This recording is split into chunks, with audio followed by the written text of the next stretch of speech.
Shalom. Renungan firman Tuhan pagi ini dengan judul Bangkit dari Kekecewaan. Kisah perumpamaan tentang anak yang hilang di dalam Injil Lukas pasal 15 ayat 11 sampai dengan 32 sering kita dengar dan baca. Tuhan Yesus berkata, ada seorang mempunyai 2 anak laki-laki. Anak yang bungsu berkata kepada ayahnya agar diberi harta warisan yang menjadi miliknya.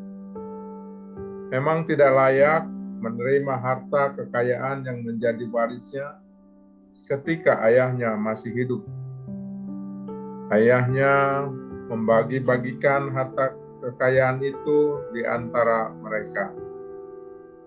Lalu anak yang bungsu itu pergi ke negeri yang jauh, memboroskan harta miliknya dengan berfoya-foya sampai dihabiskannya semua hartanya dan ia pun mulai melarat.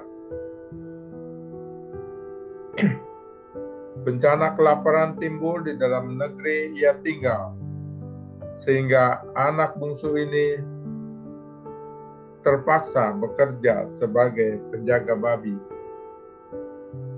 Ia ingin mengisi perutnya dengan ampas yang menjadi makanan babi, tetapi pemilik babi-babi itu tidak memberinya. Lebih penting makanan bagi babi peliharaannya daripada bagi penjaga. Ia menyadari keadaannya di sini bisa mati karena kelaparan. Sedang di rumah bapaknya berlimpah-limpah makanan, walaupun banyak orang-orang upahan di sana, tetap tidak kekurangan makanan. Ia sadar telah berdosa kepada bapaknya. Ia bangkit untuk kembali ke rumah bapaknya, walaupun mungkin ia tidak lagi disebut anak bapa. Ia ingin dijadikan salah seorang upahan bapaknya, artinya ia menjadi seorang pekerja bagi bapaknya. Ketika ia berjalan masih jauh menuju rumah ayahnya, ayahnya telah melihat dia dan ayahnya berlari mendapatkan dia, lalu merangkul dan mencium dia. Tergerak hati ayahnya melihat anaknya kembali dengan tubuh yang kurus dan lusuh. Mungkin pula ia berpakaian kumal karena jauhnya perjalanan. Anaknya berkata, "Bapak, aku telah berdosa terhadap surga dan terhadap Bapa. Aku tidak layak lagi disebut anak Bapa." Tetapi ayahnya menyuruh hamba-hambanya membawa jubah yang terbaik untuk dipakai anaknya, membawa cincin untuk dikenakan pada jari tangannya, dan sepatu pada kakinya, serta menyembelih anak lembu tambun, dimasak untuk makan dan bersuka cita. Ayahnya berkata, "Anakku, ini telah mati dan menjadi hidup kembali. Ia telah hilang dan didapat kembali dan bersuka cita." Masalah keluarga terjadi ketika anaknya yang sulung marah dan ayahnya menyadarkan dia bahwa engkau selalu bersama-sama dengan aku dan segala kekayaanku adalah kekayaanmu. Kita patut bersuka cita dan bergembira karena adikmu yang hilang telah didapat kembali. Perumpamaan anak yang hilang merupakan sebuah gambaran yang bukan saja hanya dilihat dari sudut kasih sayang seorang bapa.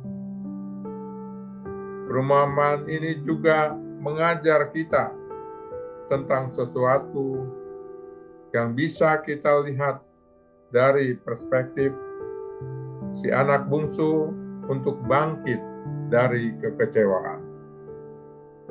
Sekarang pelajaran apa yang kita dapat dari perumpamaan anak yang hilang ini? Yang pertama adalah memiliki kesadaran akan kesalahan. Ayat 17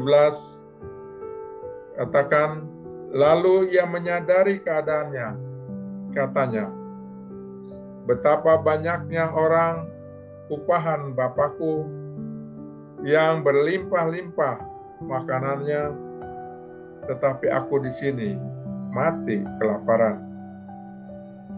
Kesalahan yang kita buat pada masa lalu tentu membuat kita kecewa. Ini juga yang dialami oleh anak bungsu ketika sadar bahwa hartanya sudah habis dipakai untuk hal-hal yang tidak ada manfaatnya sama sekali.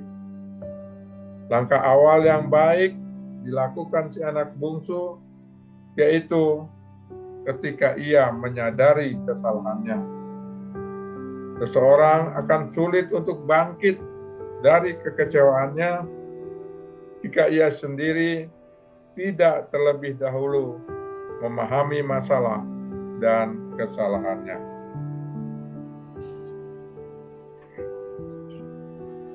Yang kedua, yaitu memiliki niat untuk melangkah.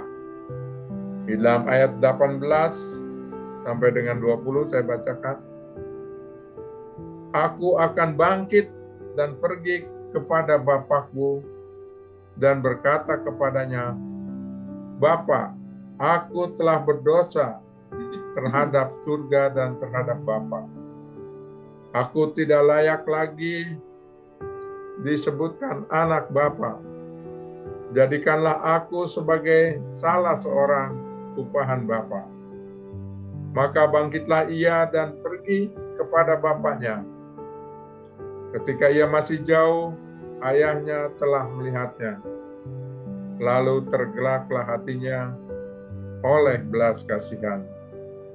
Ayahnya itu berlari mendapatkan dia, lalu merangkul dan mencium dia.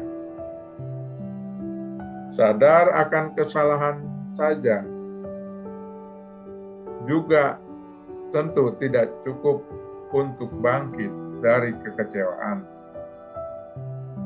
Dibutuhkan suatu niat yang lebih kuat untuk mengubahkan hal negatif menjadi positif. Anak bungsu itu bukan hanya sadar dan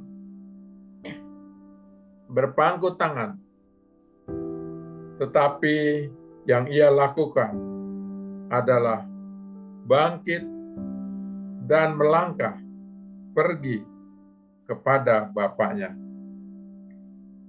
Niat dan usaha yang keras akan menghasilkan buah yang baik dalam mengatasi kekecewaan. Hal yang ketiga, yaitu memiliki hidup yang baru. Di dalam ayat 32, kita patut bersukacita dan bergembira karena adikmu telah mati dan menjadi hidup kembali. Ia telah hilang dan didapat kembali.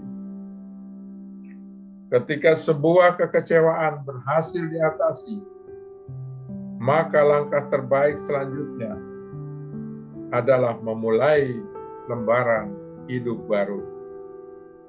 Tidak lagi terkait dengan hal-hal yang mengecewakan, tetapi mengisi kehidupan dengan hal-hal yang bermanfaat bagi masa depan.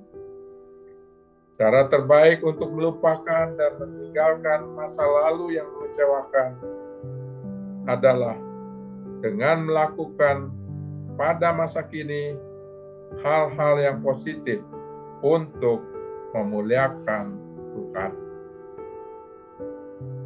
Saudara-saudara, 2 tahun lebih sudah kita terpapar oleh COVID-19.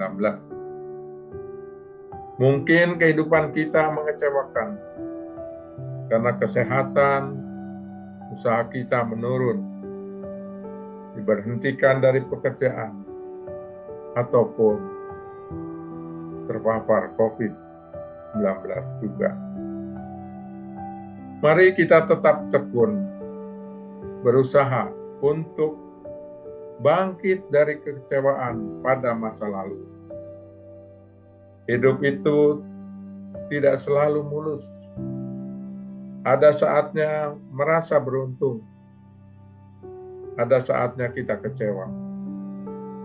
Namun, kalau kita larut dalam kekecewaan, kita tidak bisa melangkah, kita akan berhenti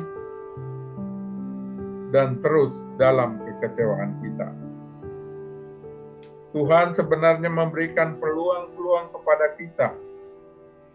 Bahkan Tuhan sudah menyediakan bagi kita rancangan yang baik.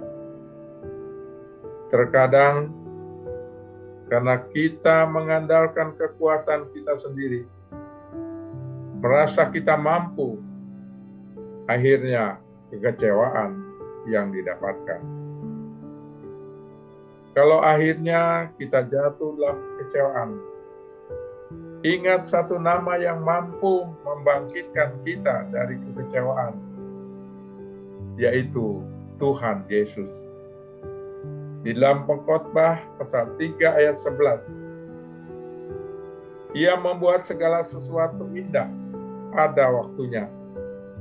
Bahkan Ia memberi kekekalan dalam hati mereka. Tetapi manusia tidak dapat menyelami pekerjaan yang dilakukan Allah dari awal sampai akhir. Segala sesuatu indah pada waktunya. Wajar kalau manusia kecewa karena pekerjaan Allah tidak dapat diselami. Namun, jangan larut di dalam kekecewaan, sebab Tuhan ingin agar kita mengandalkan Tuhan. Mari kita bangkit dari kekecewaan. Amin.